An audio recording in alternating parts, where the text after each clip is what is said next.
So today we'll continue from the previous session. As in the previous session we talked about evolution of operating system, that how operating system has evolved as the time rolls on and how the new functionalities has been added into the operating system. We talked about sequential processing system, and we saw that in sequential processing system a lot of manual intervention is there, and it takes a lot of setup time, and in order to operate with computer we need skilled persons for it, and there are many drawbacks. That's why we generally move to batch processing systems. In batch processing system we submit to computer a set of jobs, then a slight refinement of a new operating system, like for the first operating system which was used in batch processing system called resident monitor was introduced, and the job of this resident monitor is be in between set of jobs, okay, how to move control between one set of jobs to another set of jobs is the job of your resident monitor, and this information can be given to this resident monitor with the help of job control language.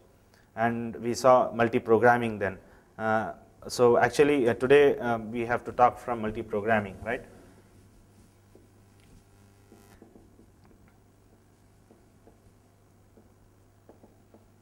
We saw that in batch processing system we have few drawbacks. Okay, first drawbacks is all the jobs will be executed in sequential manner.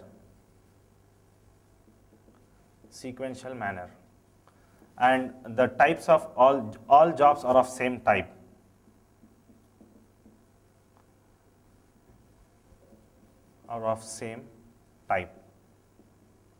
Okay. Now I have job 1, job 2, and job 3, job 4. I don't have any mechanism to take any job randomly, and because all of them are processed sequentially, assume that while this job 1 is executed, job 4 is in urgency, it's in urgent, right? Then it doesn't get control unless and until all these jobs are completed. If in a queue, if I start numbering from 1, 2, 3, 4, if nth job is in urgency, it is possible to gain the focus of CPU only after n-1 jobs have already been completed. Okay, that is a problem, and because of this, all these jobs suffers from high response time. They have high response time.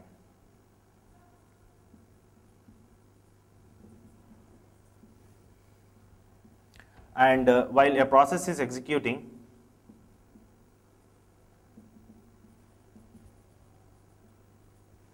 or we use the term job here, job is executing, then no other users are not allowed to interact with this job. Okay, while a job is executing, we cannot interact, or a user cannot interact with it. Can't interact with it. Okay. Now all these are the problems in batch processing. Now multi-programming has overcome all this by a simple concept called dividing the memory into multiple partitions and accommodating in each and every partition one job.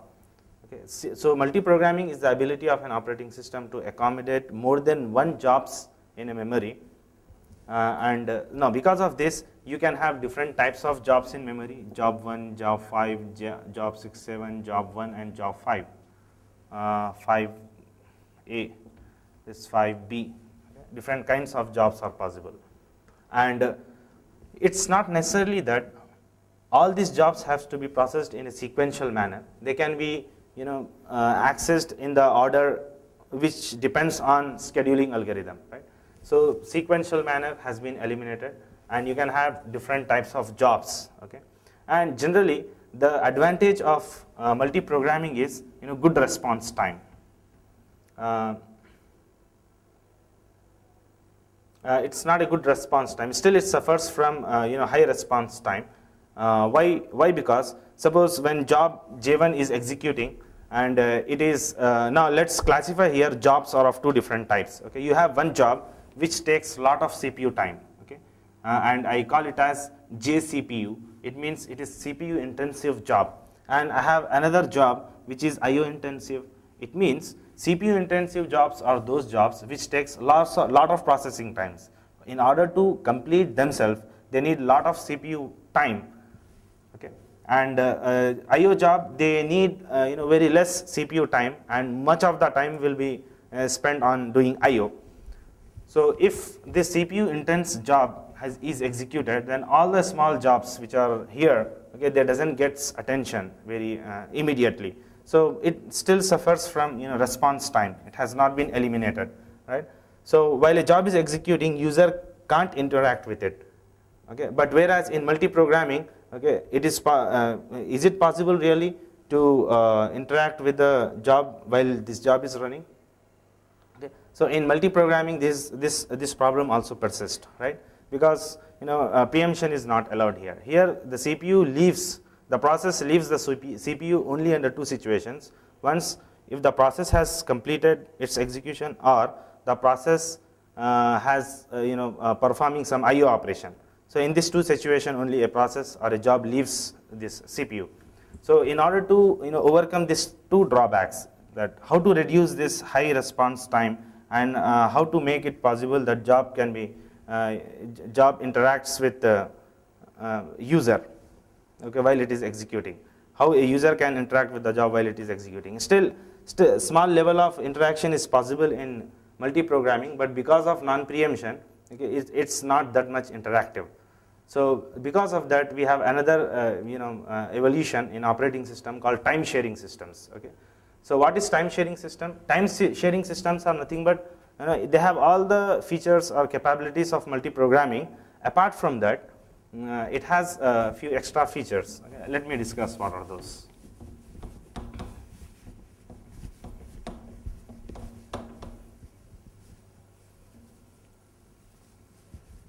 So as I have told you, all the features of multi-programming you have in time sharing system.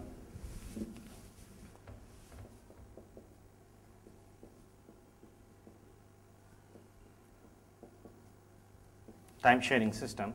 I have job 1, job 2, job 3, job 4, right?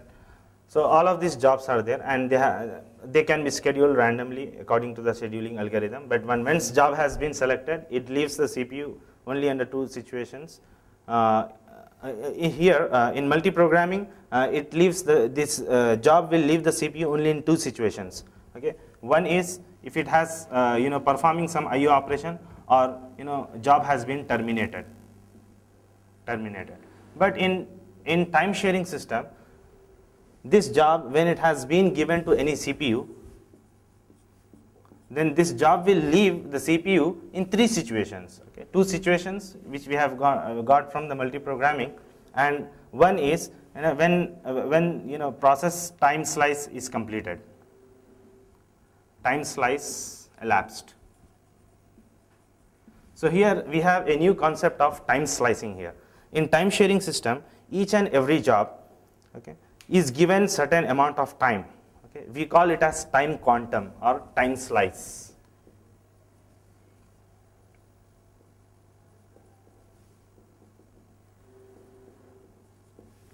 Time slice. Now, what is the purpose of this time quantum and time slice? The purpose of time quantum and time slice is this: when any process is in urgency, right? Then if a process which is IO intensive, if it is executing, then it eats up most of the time of CPU, thereby doing unfair to a process which is in urgency. So in order to accommodate those situations and allow average response time, a good response time on an average for all the processes, the concept of response time has been introduced. Here each and every job will be paid attention to this duration of time. So how do you define this time quantum? So if the operating system has time quantum for every process, it means that no process can take the CPU time more than this time. Okay? So this is the maximum. Time quantum is the maximum amount of time that can be enjoyed by any process. Okay? No process can take more than this time quantum duration of time.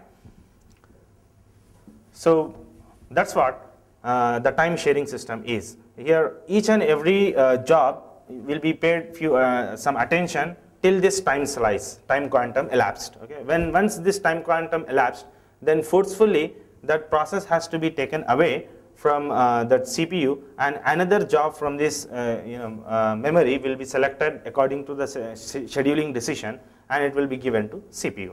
So that is the main difference between time sharing and multi-programming. Now because of this time slice or time sharing, the response time increased, and it's a very good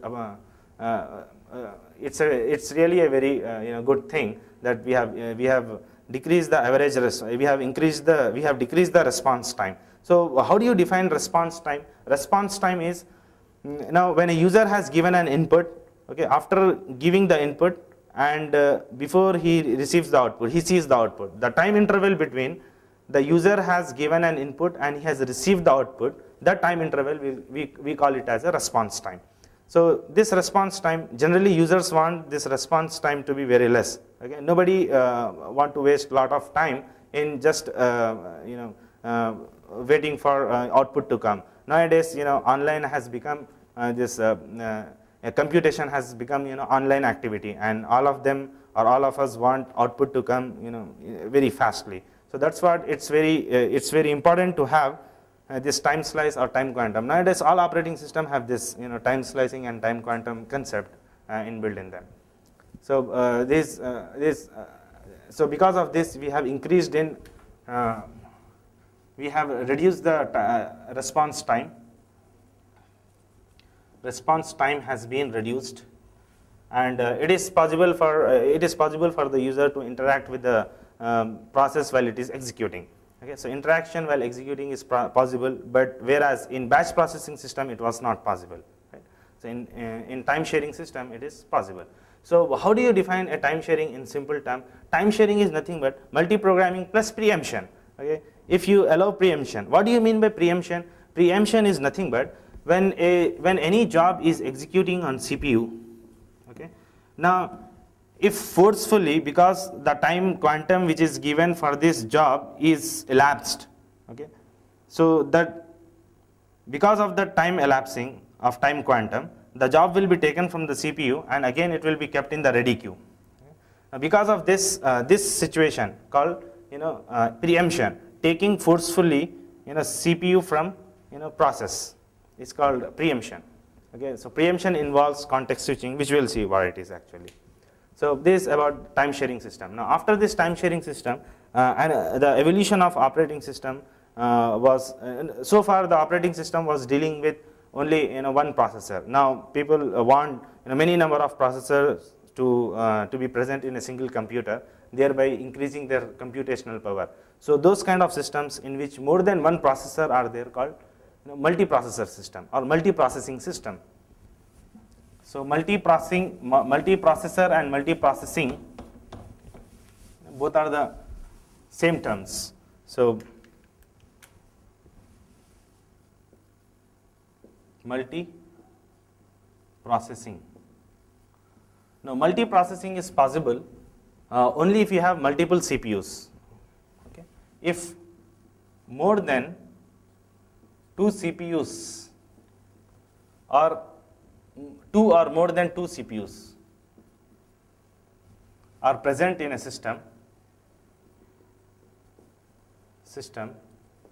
then it is called multiprocessor system.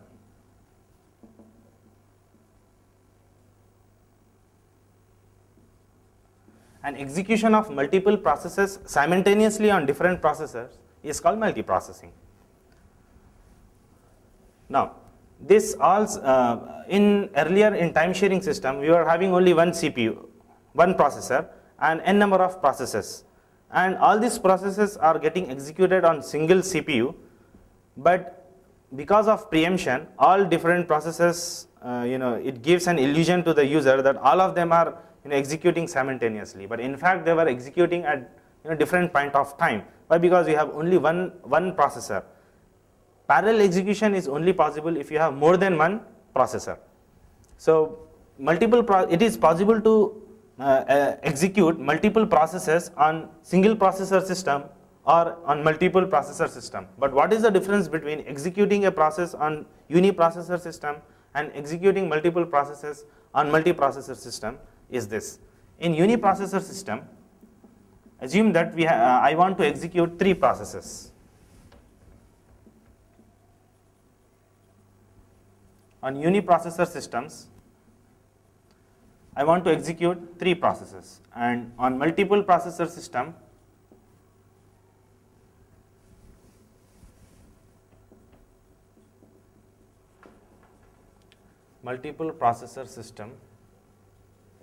also I want to execute this same 3 processes. Okay. Now, because this CPU utilization line, I have only one CPU here. Okay. So, if I want to execute process P1, it means I will take the CPU time from this duration to this duration. Okay.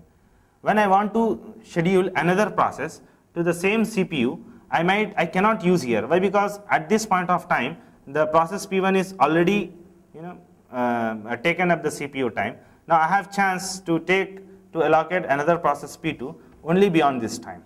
Okay. And process P3 can be executed only after this point of time. So it can be executed from anywhere in this point of time. So P3 has provision to execute in this time intervals of CPU time. Now here, because you have only single processor, the time of CPU is shared between all of these processes. This is called process interleaving. Okay.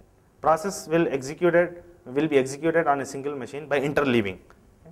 But to the user, they give illusion that as they were executing they are executing parallelly, because this thing will happen so fast that we generally will not distinguish which process executed first and which process is executed taking some time, because all this happens in milliseconds and microseconds.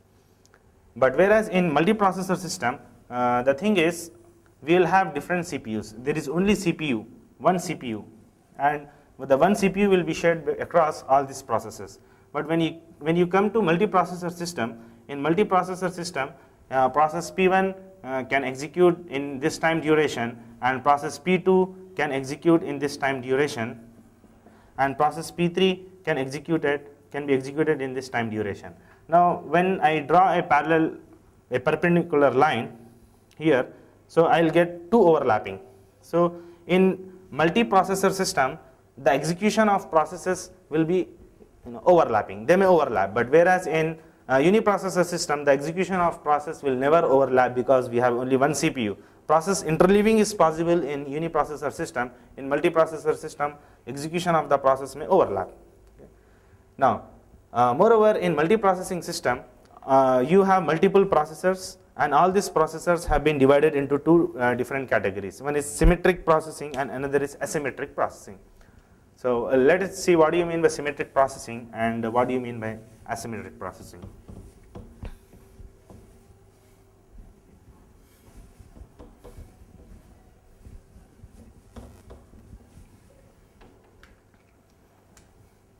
So all processors are classified into the following categories.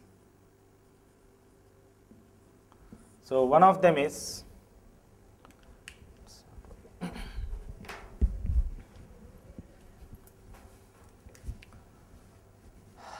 symmetric processor and asymmetric processor.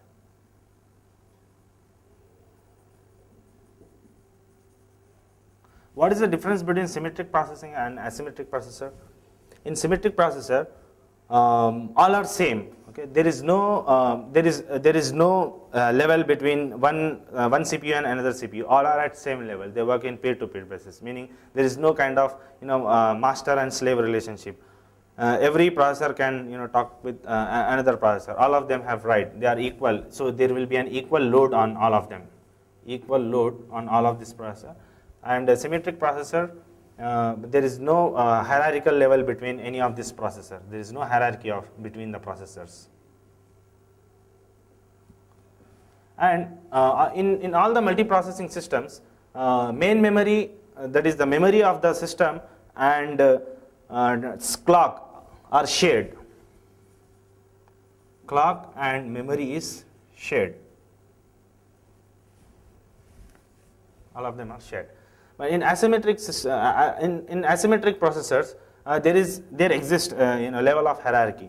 Okay, if out of n number of processors, you'll have one as is a master processor and remaining are slave processors. So master and slave relationship exists among the processors. And second thing is, it's not necessarily that each and every system should have equal load. Okay, load will vary from machine to machine. So in asymmetric processor, all the n-1 processors which are not master, they are all computing machines. They don't run operating system. They don't have operating system. Right? The operating system will be executed only on the master, and the master will dispatch the work to different processors for computational purposes. But whereas in symmetric, yes, this is very important point to remember. In symmetric processing, each and every processor will run its own copy of CPU, its own copy of operating system. So every processor will run a separate copy of operating system. But whereas only one copy of operating system will be there, and load is also not equal. And there is, of course, hierarchy exists, master and slave, and clock plus memory is, of course, shared because it's a multiprocessor system, right? Now, if I asked you one question, that if a system has n number of processors and n number of processes, then in multiprocessing system, you tell me how many, suppose there's m number of processes. If a system has n processors, meaning n CPUs, m number of processes, which are jobs. Okay. So in multiprocessing system, how many number of maximum processes I can run simultaneously? So in multiprocessing system, the maximum number of processes I can run simultaneously is n if m is it's n, which is equivalent to number of processors, right? Or the maximum number of processes that I can run on n processors could be m if m is less than n. Meaning, I may have few number of processes. A system can have only 2 processes to be run, but it has 7 processors. So at that time, the maximum number of processes I can run will be only m if the value of m is less than n. If the value of m is greater than n, then I can run at most n number of, which is equivalent to number of CPUs in my system. Okay, so this is what the architecture has been changed from earlier, which is time sharing system, and now the multiprocessing system. Because the architecture changes, operating system also changes. Why there is dependency on operating system with the architecture? Because we know that in the very first class we have seen operating system is nothing but it's a system management software whose focus is on operation of machine. Because its focus is always on operation of machine, so if the architecture of the machine changes, then of course the coding for operating system also changes. The operating system also changes. So if the architecture changes, we change the operating system. The same operating system doesn't work.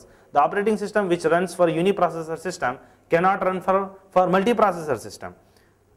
So change in architecture requires change in operating system as well.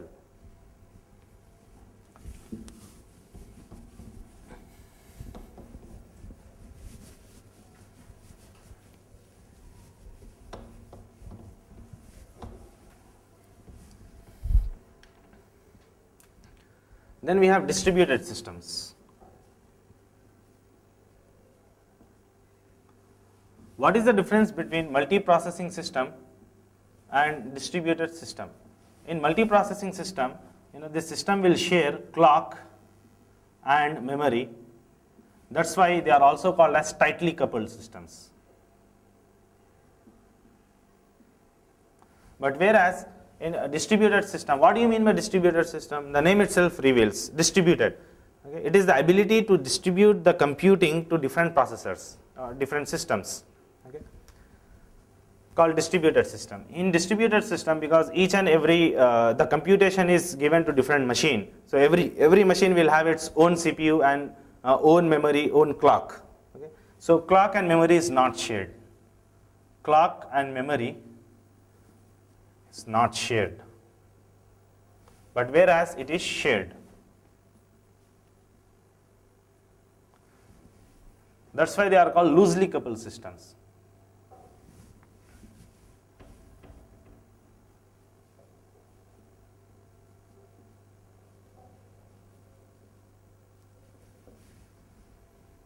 And moreover, the distributed system is not a computer network, because in computer network, whenever I want to do any operation like transferring a file and all, so I need to know the IP address. I need to have information about the architecture of network, and I need to have some information about the network. But whereas distributed system doesn't needs any information about the network. It is like your distributed system is nothing but a network plus all the network issues are transparency. This is called distributed system. So the operating system which runs in distributed system is different. Okay, distributed operating system, and computer network will have computer network operating system.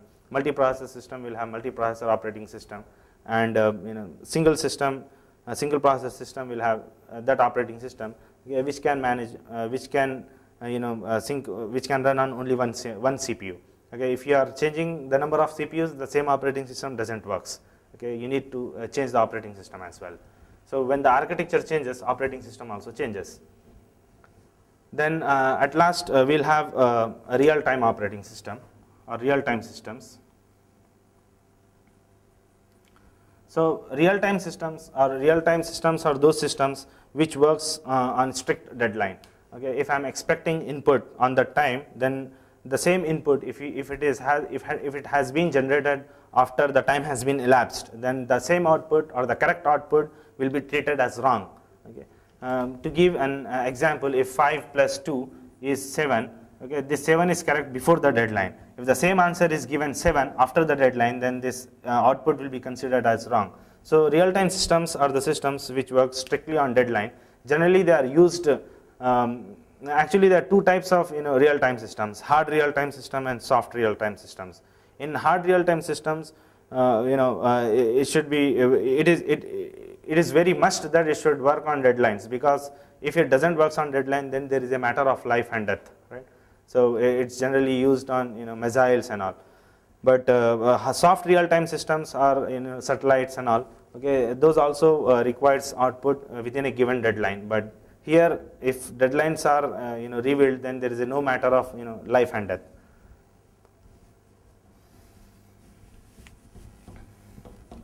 So this was all evolution of operating system, and depending upon the evolution of operating system, the different functionalities has been incorporated. So that's what operating system. That's why I told that it's very difficult to define an operating system, because it varies as the architecture varies.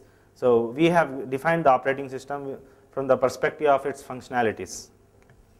So still, I didn't find any complete definition of operating system so far. So it depends on what kind of services you are expecting. We define in the same terms. That's all. So now we'll move to next concept called process. Okay. So process is actually one of the important part. It's actually a representative of your operating system. Okay. So now we'll discuss about what is process and what are the different process scheduling algorithms, then we'll see, we'll take few example algorithms and solve the problems. Okay. Now we have, it's a very old question, that what is the difference between program and process? Program and process. And we tell that program is something which is stored on disk, or it is a set of instructions, and process is nothing but it's a program under execution. So, but let's analyze how this process is different from program. So, of course, a program is set of instructions, okay, which are stored on disk. Okay. But whereas process is a program in execution or under execution.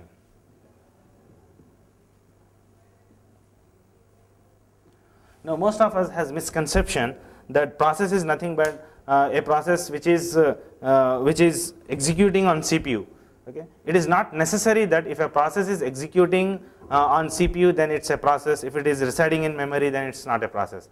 A process is something which is under execution. What do you mean by under execution? Under means if it is utilizing any system resources. Okay, so CPU is one of the resource. Okay, performing IO is one of the resource, taking resource, right? And memory is also one of the resource. So if the process is doing any one of this, or if it is only residing in main memory, or if it is doing some IO, okay, or if it is executing on CPU, then it is a process. So a process is nothing but it's a program in execution or under execution. What do you mean by an under execution? Under execution means it is holding any one of these resources. Holding any one of the system resources.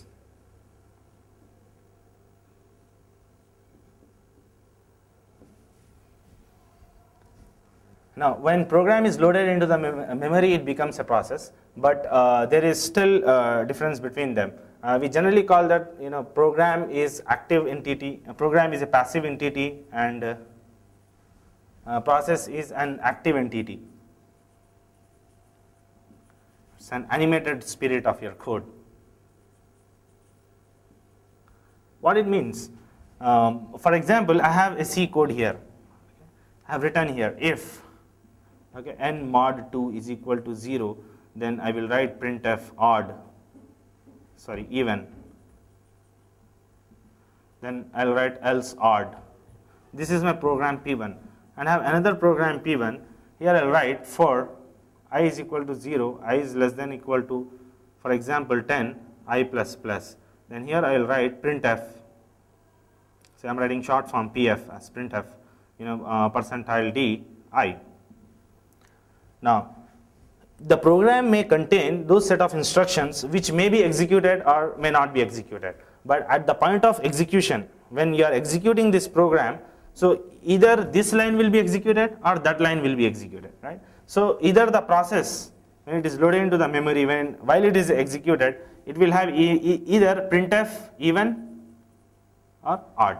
So your process doesn't contain this control structures, okay? Whereas program contains this control structures. Moreover, program may contain these loops, but when it comes to the process doesn't contain loops. Instead of that, what this process will have? Process will have the value of I is displayed as 0, 1, 2, 3, 4, 5, 6, 7, 8, 9, 10. Okay. So this what? Because it is residing in memory, we call it as an active entity, and it is the actual animation of what has been written. Okay. It's an instruction, and it's nothing but an execution of that instruction. Okay. That is nothing but a process.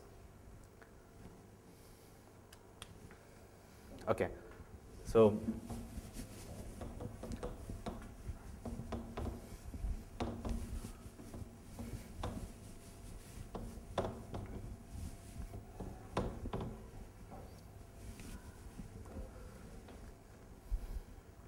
process contains a lot of information, or whenever a program is loaded into memory, okay, we call it as a process, and this process is a representative of operating system, and the designer of the operating system defined process as a data structure. Okay, process as a data structure. So when we call this process as a data structure, it means every data structure has 4 parameters. Okay. One is it has a definition, okay, and it has implementation, okay, and it has operation, and it has, you take an example of stack, okay, attributes.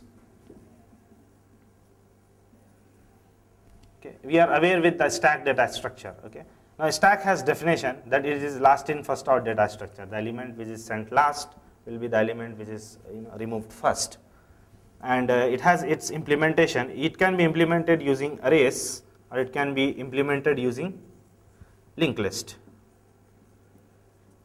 And operation, we have generally 3 or 4 different types of operations, like push, pop, peek, get top, or peek, both are same, right? So these are set of operations it has. And attributes, it has top pointer, which always points to the top element of stack. So every data structure has 4 parameters. So when we talk about this process, and the designers of operating system, they told that process is defined as a data structure. Now let's talk about these 4 parameters with respect to process. So what is the definition of process? Just now we saw process is a program under execution. It's an animated spirit, locus of control. Okay, it's an active entity. How this process is implemented? Okay, process is implemented with the help of process control block. No, not process. It has been implemented like this. See, whenever a program is loaded into memory, okay, so that process will occupy memory, right? So this process contains code section. It is also called as text section. Okay. Then it has static section.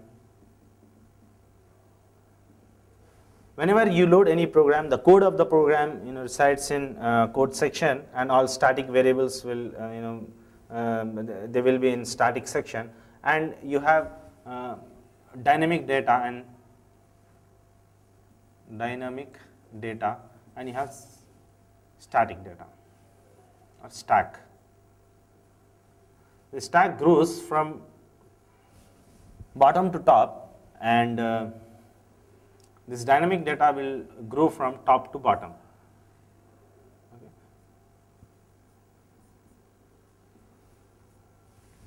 So this empty space. So if there is a provision of accommodating more data, dynamic data, then dynamic section will be increased to the up level, right? And stack, if stack needs some space, then stack also grows dynamically downstairs. This is the way in which the process has been implemented, right? When you talk about the operation, process has many operations. We can perform many operations on process. The examples are the operations on process are process can be scheduled, or it can be scheduled, scheduling, or creating a process,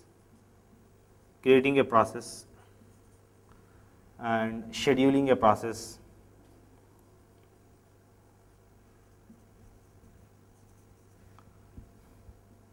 Okay, dispatching a process,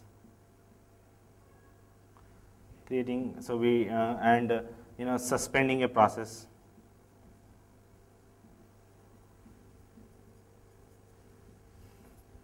and we have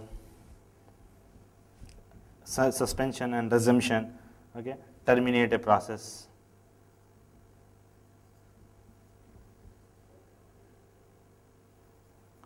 Okay, there are many operations which can be defined on process, and process has attributes also. Every process is associated with some information, right? Whenever any process is created, how operating system identifies this process? Whenever any process is created, a unique identifier is also created along with that.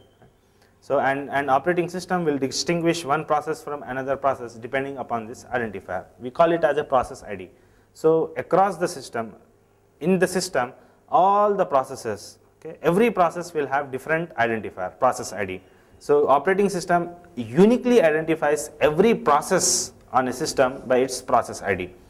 So the attributes like process ID, okay, and what are the open files of a process, and all the information which is related with your process will be stored in a data structure called as process control block.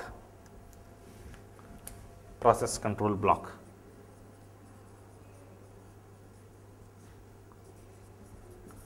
PCB, we call it as PCB. So it has information about process ID, okay, then all open files, all information. What do we think it's necessary, or what are the attributes of a process? All will be stored in this. All the attributes will be stored in process control block.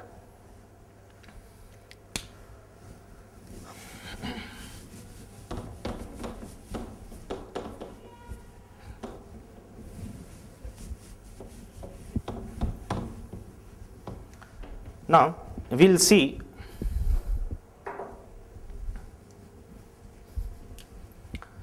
the state transition diagram for this process.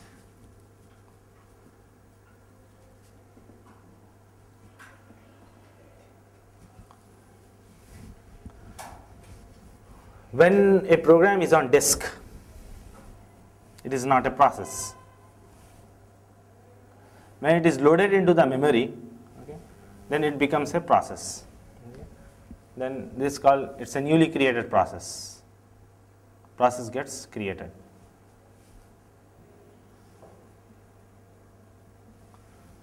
So when a new process gets created, okay, now this process, a newly created process, will be given to CPU, but it is not directly. It's not generally directly given to CPU. There is one, okay, we'll talk about queues later on. So when a process gets created, now it becomes ready to run. Okay, it becomes ready to run. So after this created state, okay, it will be in ready to run state. When process is ready to run, okay, then you'll have CPU. If this process which is ready to run is given to CPU, then the state of the process, we call it as a running process. Running process. The event of taking a process which is in ready to run and giving it to CPU, okay, this is called dispatching. This is called dispatching. Okay.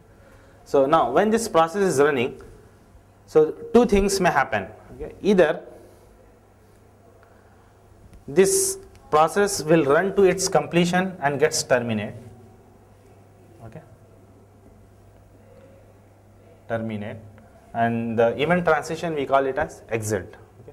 Or there is possibility that this process may perform some IO operation. When this process performs some IO operation,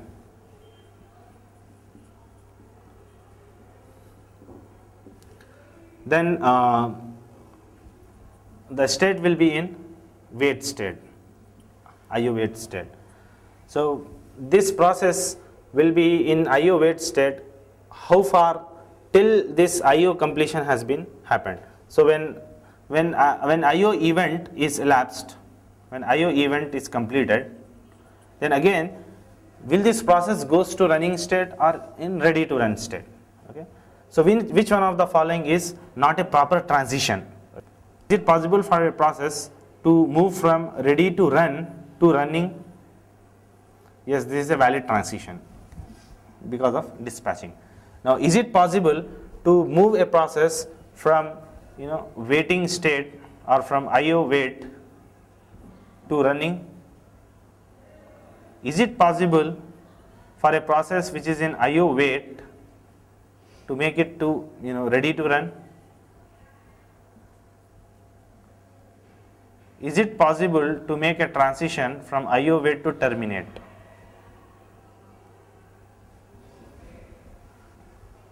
Okay. Now ready to run to running is a valid transition. Remember, whenever this IO event elapses, no process will directly go to again running. Why? Because as I have told you in multi-programming, there are more number of jobs running in a they are loaded into the memory, and only one process will be running on CPU if you are talking about uniprocessor system. So if this process exits, okay, then scheduler will take any one of this process and bring that process into running state. if a process is performing some IO operation, this process will be busy in IO operation, and some other process will be taken by the scheduler and it will be in running state. So no process from IO state will be moving towards running. This is not allowed. So this transition is not allowed. IO wait to running is not allowed. Okay, we have one more combination. Is it possible to have from running to ready to run? So from ready to run to running is allowed, and from IO wait to running is not allowed. But IO wait to ready to run, yes, this is a valid transition. When IO event occurs, then always process moves from wait state to ready to run state. Okay. Then comes IO wait to terminate. Is it possible for a process only in case of abort? It happens, but generally when you talk about state transition diagram, it's not a valid transition.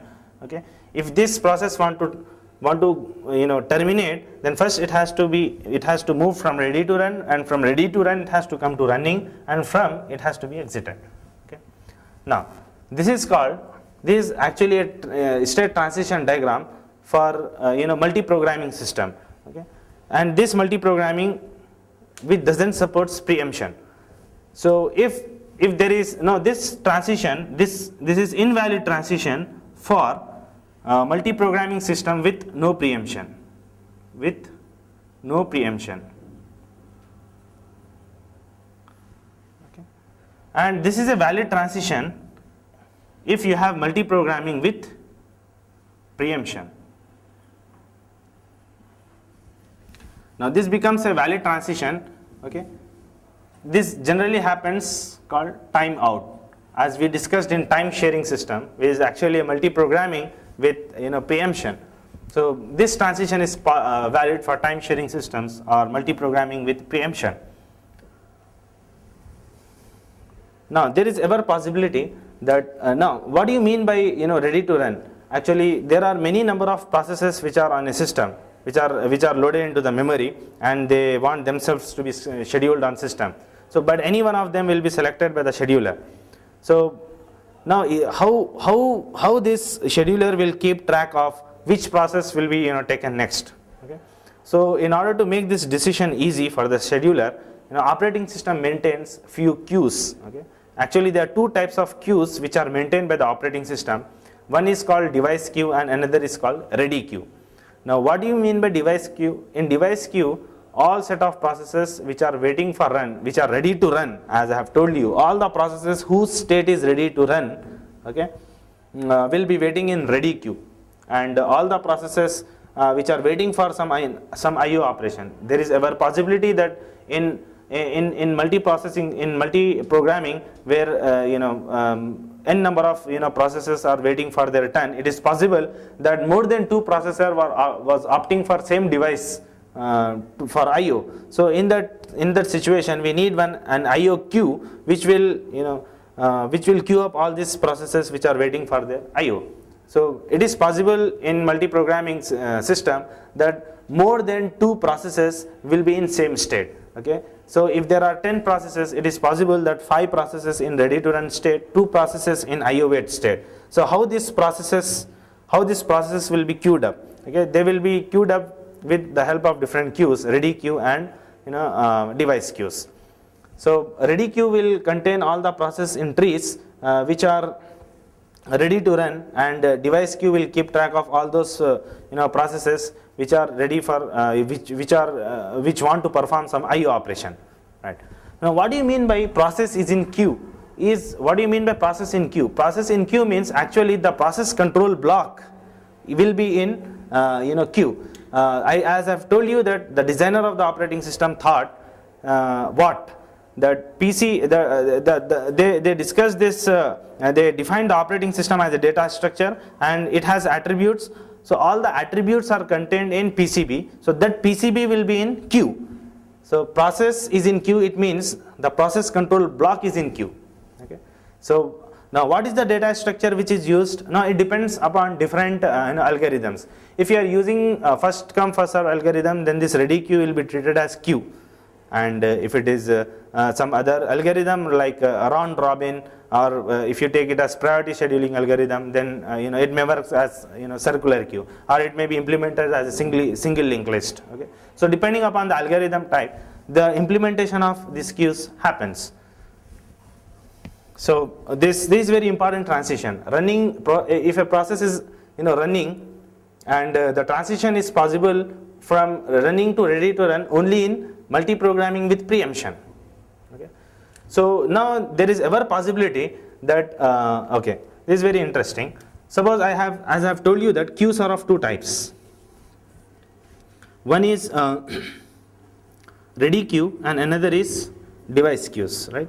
So ready queue will keep track of all the processes which are ready to run, and this will keep track of all IO operations. Okay, now what happens, suppose the size of this queue is to accommodate n processes, but there is possibility that more than n processes, okay, are in ready to run state, which is exceeding the capacity of this queue overflow, right?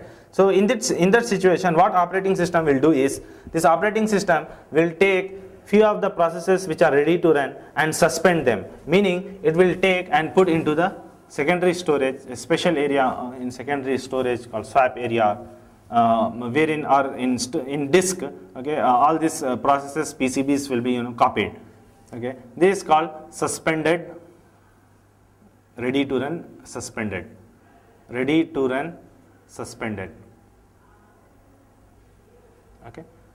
Now again, if there is a provision to accommodate any ready to run process, then again what happens? Those PCBs can be bought back again. Now similarly happens, there will be more number of processes, okay, which are in waiting queue. Then again they go to secondary storage, and again they may back when there is a provision to accommodate all of them. Okay, so among this all these states, when you are seeing running, ready to run, processing, this is the state of the process while they are in execution.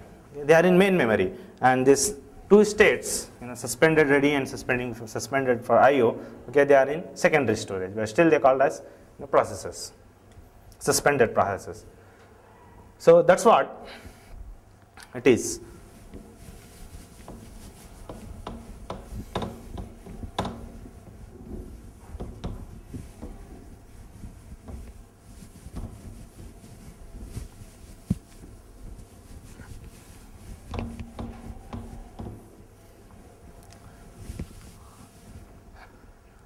Now, there is one more important thing which we should be aware of, is that, now I'll just draw this diagram. Suppose I have a disk here, and I want to load these programs, then it comes into ready queue, right? These are all ready queues. These are the PCBs ready. It's ready queue. Okay. Then this process here, you will have CPU. Okay. Now from ready queue, the process will be selected randomly according to the scheduling algorithm, and it will be given to process. CPU. Now CPU will execute the process I, and if it turns to completion, it terminates. Or otherwise, what happens? It may again give it back to ready queue, or if it is performing some IO operation, okay, then it will give it to device queue. So this is a device queue. Now from device queue again,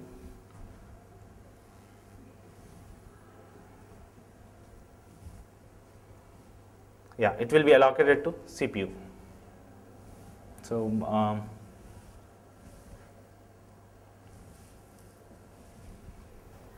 or if it is waiting for some event, okay, then you suppose you have some event queue.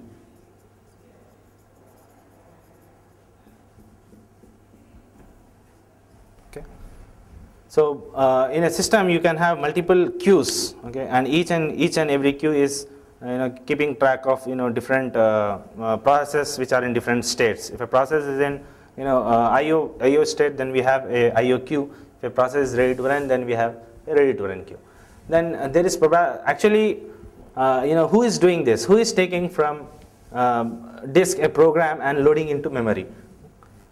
Now here comes different types of schedulers. Actually, long-term scheduler is responsible for taking program from disk and bringing it to ready to run queue. So generally, long-term scheduler is responsible for increasing the degree of multi-programming.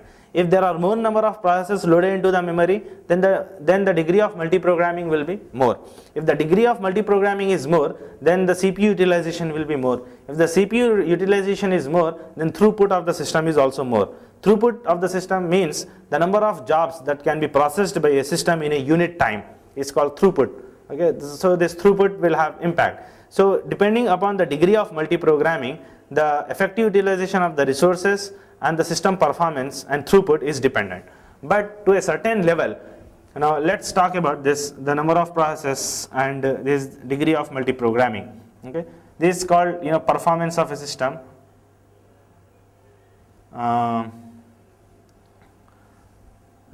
We call it as degree of multi-programming. If I move from here to here, it means I'm increasing the degree of multi-programming. If I move from bottom to top, it means throughput is increased throughput. So if I go on increasing the degree of multi-programming, throughput also increases. But at certain level, what happens if I go on increasing the degree of multi-programming, the throughput will come down. Okay, this state is called thrashing. So we should not allow so many number of a process to be accommodated into memory, so always the CPU is busy in performing preemptions, performing in context switching. So that kind of situation is called thrashing. So we should avoid this kind of scenario. So all this controlling of degree programming will be done by a scheduler called long-term scheduler. Long-term scheduler. Okay.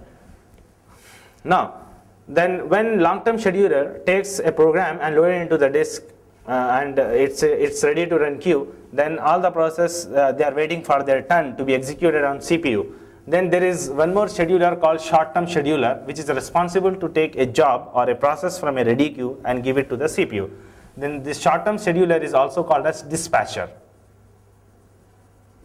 Now what is the difference between scheduler and dispatcher actually?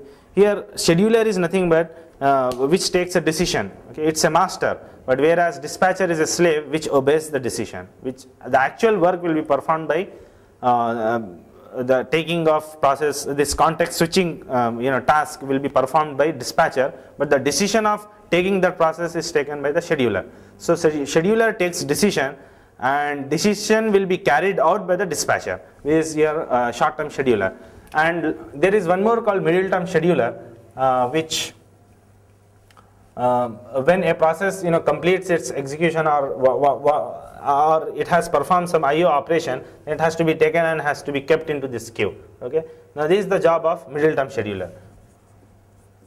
So middle term scheduler responsibility is to keep this in specific queues, okay, while it is running. But whereas the degree of long term scheduler is to increase the degree of multi-programming or to control the degree of multi-programming. Now here we talked much about preemption and context switching. So let's I would like to spend 2-3 minutes on that. What do you mean by this context switching and what do you mean by preemption? And then we'll start these algorithms.